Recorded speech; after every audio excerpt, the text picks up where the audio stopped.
안녕하세요, 산타루입니다.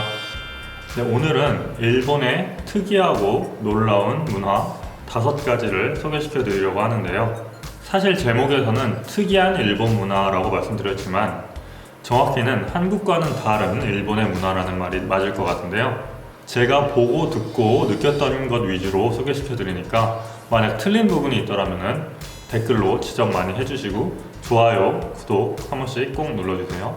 첫 번째는 일본에서는 다른 사람 앞에서 한숨을 쉬는 행위가 실례라는 것입니다.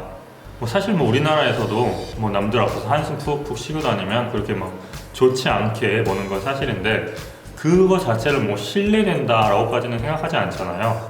하지만 일본에서는 그 행위 자체를 좀 실례라고 생각한다고 합니다. 저도 처음에 이걸 들었을 때 좀 너무 신기해가지고 일본 친구들한테 라인으로 물어봤었어요. 근데 당연하다는 듯이 실례라고 하더라고요. 하지만 가족끼리나 친한 친구 사이끼리 하는 거는 크게 문제되진 않는다고 합니다.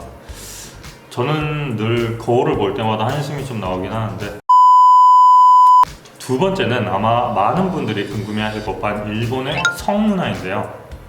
아마 이 영상을 보고 계시는 지적이고 신사적인 분들은 그러지 않겠지만 일부 몇몇 남성분들이 일본의 AV, 야동 이런 걸 보고 나서 그래, 일본 여자들은 아주 야한 여자들일 거야. 나의 판타지를 실현시킬 수 있는 아주 개방된 여자들일 거라고.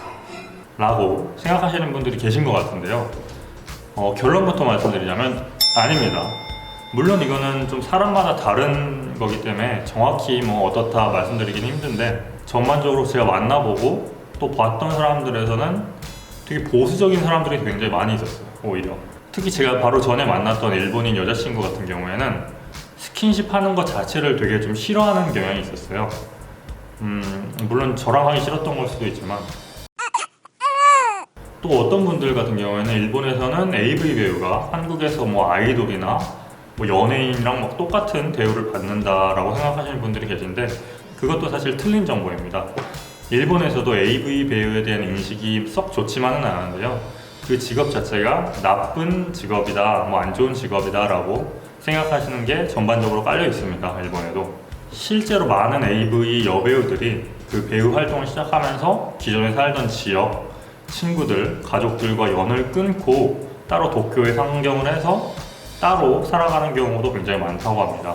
최근에는 AV 여배우 중 스즈키 코하루라는 배우가 은퇴를 하면서 본인의 트위터에 오랫동안 보지 못한 가족과 특히 친언니와 너무 이야기를 나누고 싶다, 그래서 은퇴를 한다라는 글을 올린 적도 있었죠. 제가 이분을 어떻게 알고 있냐고요? 또 반대로는 되게 좀 놀라웠던 점도 있는데요. 일본에는 후조크라는 게 있습니다. 한국말로 번역하면 풍속, 좀 더 쉽게 말하면 그런 성매매 업소 같은 건데요. 그거에 대한 인식들이 되게 자유롭고 좀 개방적이었어요.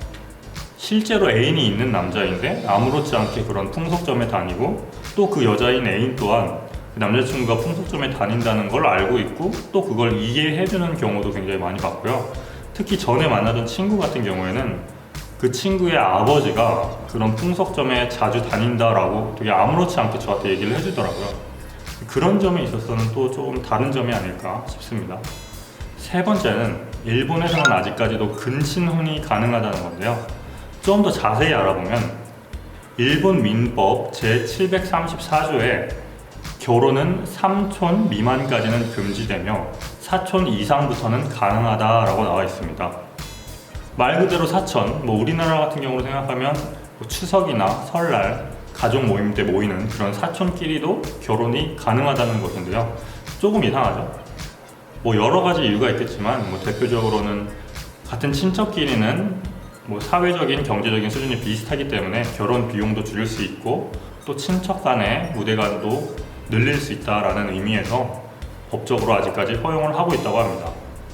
물론 법적으로는 가능하다고 나와 있긴 하나 실제로 일본에서도 사촌끼리 결혼을 하는 경우는 매우 드문 일이라고 합니다. 다섯 번째는 일본에서는 맥도날드나 롯데리아 같은 곳에서 공부를 한다라는 것인데요. 한국은 대표적으로 생각해보면 카페에서 공부를 많이 하죠. 카페는 또 편하기도 하고 또 언제 어딜 가나 있는 곳이니까 한국에서는 카페에서 공부를 많이 하는데요.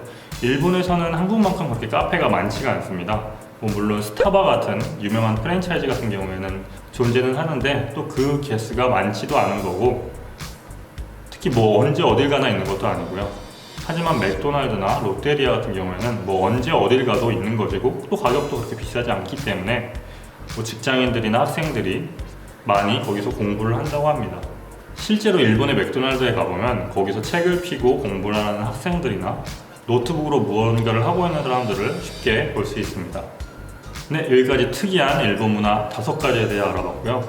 저도 뭐 일본에 대해 완벽하게 알고 있는 건 아니기 때문에 좀 틀린 부분이 있을 수도 있는데 그래도 재밌게 봐주시고 구독, 좋아요 한 번씩 눌러주세요.